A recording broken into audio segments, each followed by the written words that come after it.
Perdre la feina, tenir un fill, fer una mudança, no arribar a final de mes, separar-se o casar-se, són només algunes situacions que ens poden afectar la nostra salut, provocant-nos forts sentiments de tristesa, estrès o ansietat. I és que les nostres emocions ens afecten tant mentalment com físicament. Si voleu saber com gaudir d'una bona salut emocional, quedeu-vos amb nosaltres. Comencem.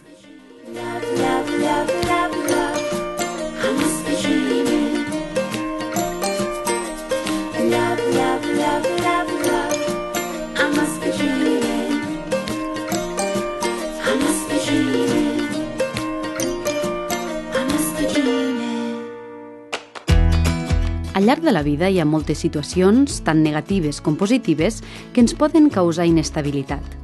Fer front als problemes d'una manera més adequada, sent conscients dels nostres pensaments i emocions i aprenent del procés de resolució, ens permetrà gaudir d'una bona salut emocional.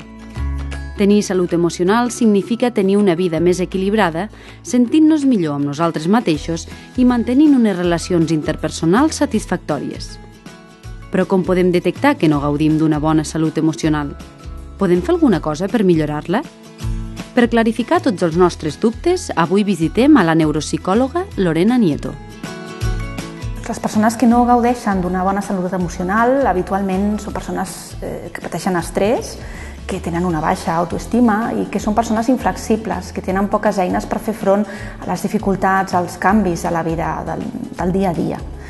D'altra banda, també són persones que tenen dificultat per gaudir, per passar-s'ho bé, per gaudir de les coses del dia a dia i les relacions interpersonals no solen ser del tot satisfactòries.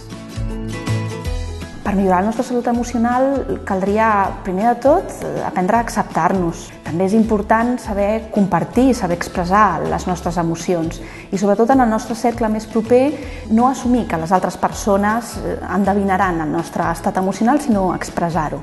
També és important cuidar el nostre cos, tenint cura de les hores de son i fent exercici físic. D'altra banda, també hem de mantenir el nostre cervell actiu, proposant-nos nous reptes, nous aprenentatges i, per què no, també cultivar la nostra creativitat. És important mantenir un bon nivell de relacions socials, amb família, amb amics, i potenciar aquelles relacions que ens proporcionen un benestar. Participar en un projecte social o comunitari o, si més no, prestar la nostra ajuda a la gent que ens envolta. I, per últim, quan les coses no van bé, saber demanar ajuda.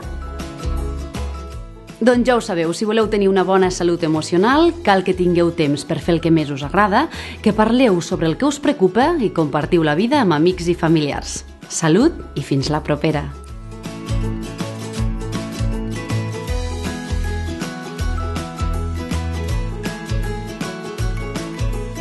Fundació Crèdit Andorrà, al servei de les persones.